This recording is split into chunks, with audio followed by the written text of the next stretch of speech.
আসসালামু আলাইকুম রহমতুল্লাহি ওয়া বারাকাতুহু। আপনারা যারা ভিডিওটি দেখতেছেন, কারা কারা নির্বাচন চান 2025-এর ভিতরে নির্বাচন দিতে হবে, সবাই একটু হাত তুলেন। আর হাত না তুলতে পারলে একটু কমেন্টের মধ্যে অন্ততপক্ষে হাত তুলে দিন যে আমরা 2025 সালের ভিতরে নির্বাচন চাই। কারণ হলো ডক্টর মোহাম্মদ ইউনূস সে দেশ চালাইতে পারতেছে না, সে দেশটাকে অকিছু করে ফেলতেছে, তার দ্বারা দেশ চালানো সম্ভব না। অবশ্যই একটু কমেন্ট করে জানেন তো।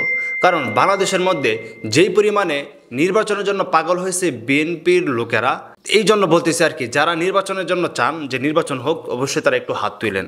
এখন কথায় আসে, কথা হলো যে তো বাংলাদেশের অনেক মানুষ যারা বিএনপি করেন বা আওয়ামী লীগ করেন, ইশরাক হোসেনকে চিনেন। সে কিন্তু তরতাজা একটা যুবক, বাংলাদেশের মানুষ তাকে ভালো জানে, আমরাও তাকে ভালো জানি। সে বিএনপির একজন নেতা। তো সেই বিএনপির একজন নেতা গত কয়েকদিন আগে যিনি কিনা মেয়র নির্বাচিত হয়েছেন আদালতের রায়ে, তো আমার মনে হইতেছে যে আসলে সে আদালতের রায়ে সন্তুষ্ট না, এই কারণে তিনি নির্বাচন চাইতেছেন।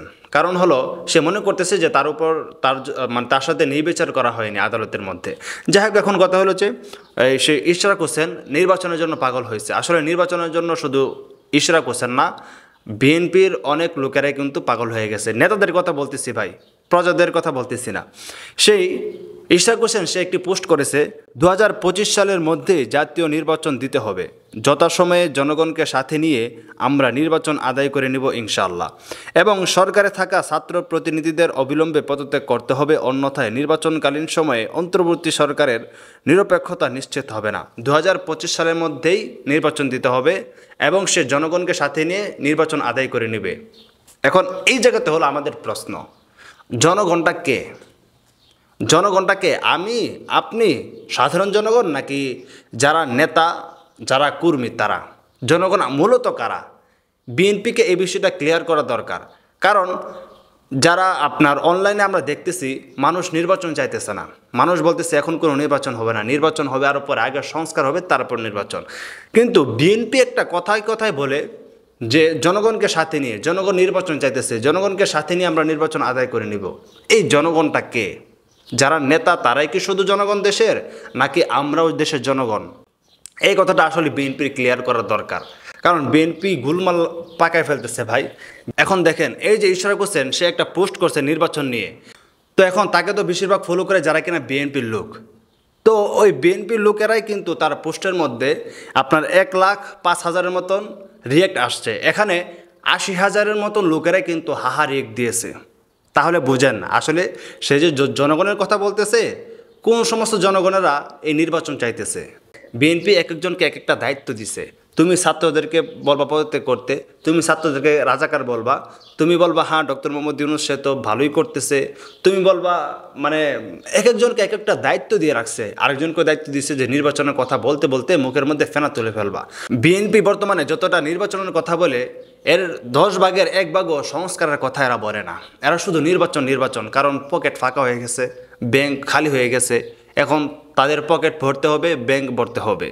এখন তাদের পেটের ভিতরে আর ভাত নাই, ওদেরকে পেট চালাইতে হবে। এই জন্য ওরা নির্বাচন চাইতেছে। কারণ ইউনূস সরকার আসার পরে কিন্তু বাংলাদেশের মধ্যে চাঁদাবাজি কিছুটা হলো কমে গেছে না?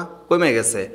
আপনার রাজত্ব, দখলদারিত্ব, এগুলো কিন্তু আস্তে আস্তে কমে গেছে। এবং যেখানে চাঁদাবাজি হচ্ছে, দখলদারিত্ব হচ্ছে, বিএনপির লোকদেরকে গ্রেফতার করতেছে। কারণ বর্তমানে বিএনপির লোকেরা এই সমস্ত কিছু করতেছে। তো এই জন্য মূলত তাদের যে চাঁদাবাজি হচ্ছে না, তাদের ব্যাংকগুলো ফাঁকা হয়ে গেছে, টাকা পয়সা নাই, এই জন্য তারা 2 দিন পর পর শুধু এসে বলে নির্বাচন দাও, নির্বাচন দাও। এই যে বিএনপির লোকদের যে আসলে টাকা পয়সা বর্তমানে নাই, তারা যে পাগল হয়ে গেছে, এটার একটা উদাহরণ দেয়। সেটা হলো যে গত কয়েকদিন আগে মির্জা আব্বাস একজনকে গালি দিতে গিয়ে সে বলতেছিল যে ইউটিউবে ভিডিও বানায় টাকার জন্য, তাদের টাকার প্রয়োজন হলে আমাদেরকে বলুক, আমরা চাঁদা তুলে দিব। তো সব জায়গাতে শুধু চাঁদা তোলে, চাঁদা তুলে ওরা টাকা দিব। এখন কথা হলো, যাই হোক সেটা না, কথা হলো যে এই যে জুলাই গণ অভ্যুত্থান হয়ে গেল, সেই জুলাই গণ অভ্যুত্থান কি এই নির্বাচনের জন্য হয়েছে যে 2025 সালের ভিতরে নির্বাচন দিতে হবে? আমার তো মনে হয় আমরা ভুল করছি, আমরা সাধারণ জনগণ ভুল করছি। শেখ হাসিনার বিরুদ্ধে আন্দোলন করে এই দেশের মধ্যে আসলেই শেখ হাসিনার মতন একটা লোককে দরকার।